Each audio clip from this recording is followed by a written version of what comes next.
Ladies and gentlemen, we might be effed in the A. Pause. So I'm going to give a proper introduction on the vehicle since I haven't told you guys anything about the vehicle. It's a 1998 Nissan Skyline GTT. It's got the manual transmission, the RB25 DET Neo engine in it. Now, I bought this vehicle off of Japanese Classics. They're out of Richmond, Virginia. And the reason I decided to buy this vehicle from them is it seems like they did their due diligence in refreshing the vehicle so the vehicle would be ready to drive right off the lot, no problems. Rack and pinion was upgraded, refreshed, suspension, brand new coilovers, brand new wheels, brand new tires. They did the water pump, they did the timing belt, new spark plugs. I don't even know if they put new coil packs, but the coil packs look new as well. The car is mint. But now when I opened up the valve cover there, the little middle piece, I don't know what they call it, I guess it's just a cover for the coil packs.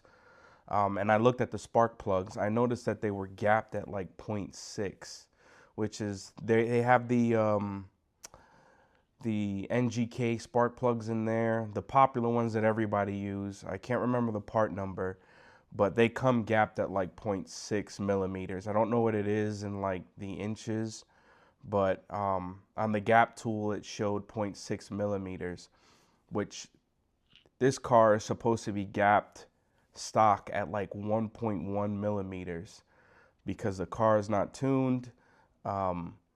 Nothing was done to it in terms of injectors. So I was having power issues, loss of power. It almost seemed like the motor was being flooded slightly because of the loss of power. So them putting those spark plugs in and not gapping them properly probably contributed to that issue. But other than that, the car drove fine. Fresh oil change, fresh oil filter, straight out of Japanese Classics. Now fast forward about a couple of weeks, I'm driving the car on the highway. It's driving beautifully. I get off the highway and I come to a stoplight and the car just dies. It just turns off. Almost like if it was a dead battery issue. I try to crank it, it starts cranking, you get that, like it's starting, like it's trying to turn over, nothing. I gave it another shot, it kept trying, and then obviously after trying a few times, I lost enough power for it to not crank anymore. So I had the car towed to my house.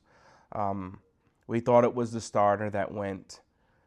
Took the starter out. I bought a brand new starter from justjap.com, put it in, nothing. So then I look at the code on the ECU and it shows the cam angle sensor, or it shows like a timing issue, which through my research, the cam angle sensor can cause the vehicle not to start.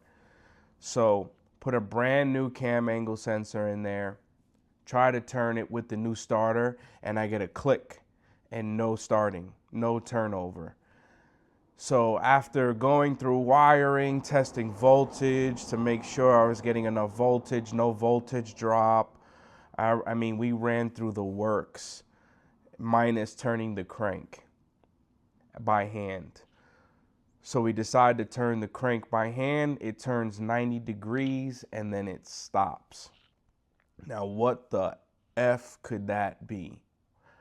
Why would it just seize up like that when it wasn't seized to begin with when I drove it and then I tried to start it again initially? Now, when it died, I didn't hear any loud noises, no smacking of valves to pistons, no vicious or the car stuttering terribly. It just died like if the battery died. It just turned off. That was it. So how could the motor be seized? Now, we take the timing cover, the top portion off, and the timing belt is still in time, but the timing belt is so loose at the top end that you can brush it off. You could blow the timing belt off. That's how loose it was on the top end. I mean, it's barely touching the gears when you take the top end off. But the timing marks are still lined up on the belt with the cam gears. So was it something that Japanese Classics did when they installed the timing belt in the water pump?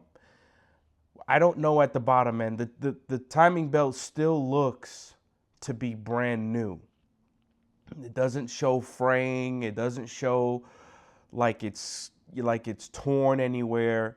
I don't know at the bottom end because I haven't taken the bottom end apart yet to see if it's jammed up down there. My mechanic's gonna come tow it, take it to a shop, do compression testing to see if there's any bent valves. He's gonna take the bottom end off. He said sometimes these clutches just grenade themselves and they get stuck, which prevents it from turning. So I'm hoping that there's no bent valves, which like I said in the beginning, there was no indication of pistons hitting the valves. There's plenty of oil. It's on a fresh oil change from Japanese Classics, or so they say. The timing belt, maybe they didn't install the tensioner on right and it's jammed up at the bottom end, causing it to turn over completely. But we'll find out down the line. So that's where we're at. That's why I haven't made any videos on the vehicle driving or anything like that, because it's just been sitting because we're trying to figure out why the motor won't turn more than 90 degrees. So that's where we're at with the vehicle. Now, I haven't gave you guys a proper walk around of the vehicle, so I'll do that now. We have a bunch of goodies from Import Bible that I bought, a Canadian company, and they have some cool goodies. So I'll give you a quick walk around of the vehicle. They even resprayed the vehicle. So Japanese Classics did their due diligence in terms of, exterior and supposedly interior. Excuse me. It's really mint. Interior, I mean, my son spilled some water in the back there, so it was a little stained, but I haven't got it detailed on the interior yet because it hasn't been able to drive. Now, some of this stuff is taken off down here. It's got Nismo clutch pedals as well, which is kind of cool. But some of that stuff was taken apart because we thought it was a starter relay. We thought it was all this electrical stuff, and it just wind up not being any of that. The motor is seized for whatever reason. I am the second owner of this vehicle, so that's kind of cool. But this is the thing we got from Import Bible. I'm going to mount it right here with some double-sided Velcro tape once the vehicle is started. But I'll give you a little preview of what it does.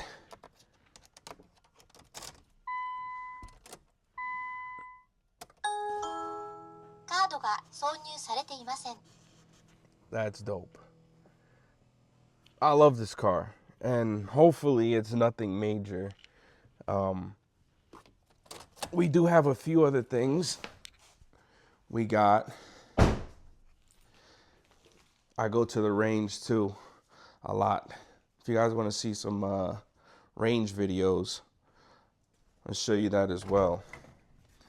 But I'll show you guys some of the stuff we got from Import Bible that we're going to throw on there once the car is actually running. So we have the curved tinted mirror here to reduce some of the glare from those guys that have the freaking trucks with the 72 different lights on it. Now this sits on the license plate in the back where the bolts are. That's pretty cool. And this is their little tint or tilt for the license plate. Opened it up, it looks legit. Everything is crafted great. Those guys, that guy, whoever does that, makes this stuff, man. It's really good quality. If you want to buy from Import Bible, it's literally importbible.com. Check them out. There's my pup. Talk shit. Talk shit. He's lazy right now. Talk shit. You don't want to talk shit? Nah, he's not in the mood. But yeah, man, we did get these lights installed. So now I can work on the garage.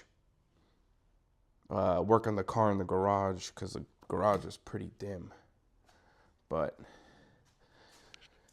I mean, the car is mint, guys. When I tell you it's mint, they did. I'm not gonna lie, they did handle the paint well. I do have water spots that I have to get out of this. There's water spots here too. You can't really see them because I did use a chemical to get some of them off, but there's like baked in water spots. I used this chemical here and it worked a little bit. Now, if you have maybe a month or two, couple of months of water spots on there, it'll do the trick. It'll work. Now, I have stuff that's probably baked in since 98 on this car. This here too from the windshield wiper, I want to get cleaned up. So I've been doing my research on what to use, and I come across this stuff. Back into the house again.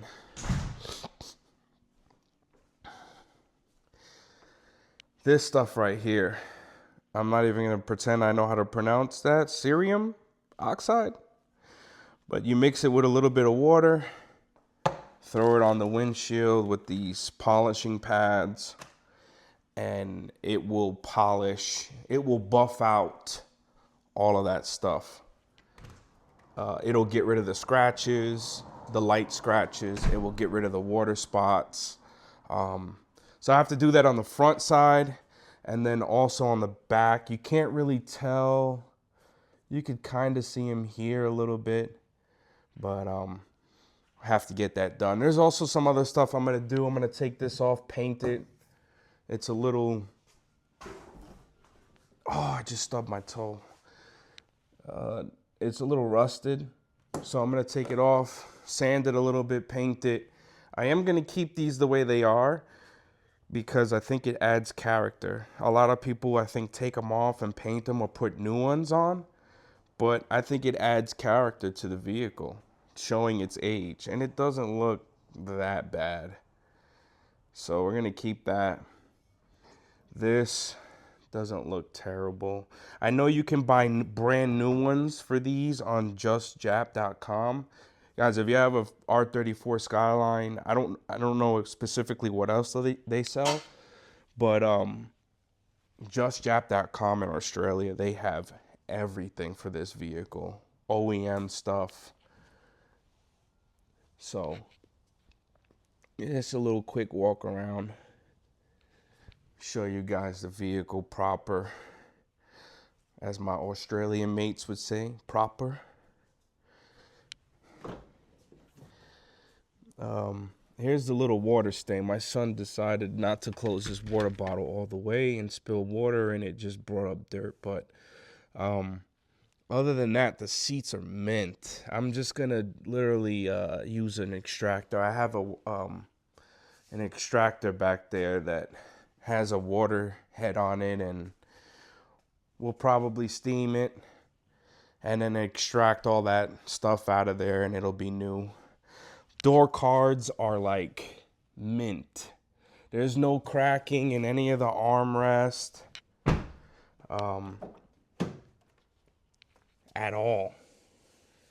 could use like a little clean. That's not even nothing, see? I mean, everything is mint. I did buy these mats from not Import Bible. I bought these mats from just Japanese Classics. I guess they sell them or they do deals with them, but it's Imperial and it fits the Skyline in the front and it also fits them in the back. I know it's hard to tell. I don't have a light, but you can see the logo there. But I'm not going to change the seats out. I'm not going to put Recaro seats or anything. I'm going to keep it OEM. The mirror will go up. And that's about it. I'm going to get the side windows tinted. These are not tinted, but I'm going to do ceramic tinting on the side. But I'm not going to go dark. I'm going to go a little bit light. The tint guy that did the front windshield, I got ceramic coating, ceramic tint on the front. And he's like, this is a car that you don't want to have it completely dark. You want people to be able to see you when you're driving this type of car, which I agree with, because driving this car, you get people that are, cut myself off there for a second. But anyways, driving this car, you get people that follow you home. You get people that follow you to the gas station. You got people following you on the highway, trying to stop you and take video of you driving the car. I think they all think that the car is a GTR, or I don't know. Who knows what they think? But that's just my my thoughts on that. But so I'm gonna get the ceramic tint. I'm gonna get it just as light as this, but I want to be able to reflect the heat out. I don't want to be cooked in this car while driving it, especially here in Arizona. There's my beautiful CRV. This thing has 254,000 miles on it, and it will not let me down. I am going to get it painted green, but this thing drives. It will drive into the ground, that thing. It's just 254,000 miles, and it starts up like it was brand new. But that's it for the video, guys. I can't figure out how to turn this. We'll put it back on the stand and I'll finish the video off. I'm not gonna edit this because I'm not like that computer savvy. But yeah, we'll take it down to the mechanic. My mechanic's gonna take a look at it. I would be ecstatic if the clutch seized, and that's the reason why it's not turning over. But I think the timing belt is jammed at the bottom end, and we just can't see it because I didn't take the bottom timing cover off. So my bet is that the timing belt is jammed at the bottom, and it's not the clutch. You guys let me know what you think. Timing belt or seized clutch. And any bets if the valves are bent. I mean, as long as there's no damage to the pistons, we'll have this car up and running in another week. My mechanic is really great. I've been working with him for the last year and change between my CRV and other vehicles that I've had, and he's awesome. So we'll find out what it is, and I'll keep you guys updated once I find out exactly what it is. I'll do a video of what it is. I'm gonna have him take pictures and video just in case it was an improper installation of the timing belt and water pump by Japanese Classics, because I'm going to have to make people aware that if they buy a car from Japanese Classics in Richmond, Virginia, that they have to do their due diligence when they get the car first and make sure everything was installed properly, because so far the spark plugs were installed, but they weren't gapped properly. And showing that nobody has touched the timing belt or water pump since I bought the car other than Japanese Classics, it And if it's the timing belt, then it's an error on them, and it's an improper installation, or they didn't tighten the tensioner, or they used the aftermarket cheap tensioner that failed. But we'll find out in the next video, guys. If you guys got any questions about the vehicle, about the car, drop it in the comments. I do appreciate you guys watching, and have a good rest of your day, guys. Later.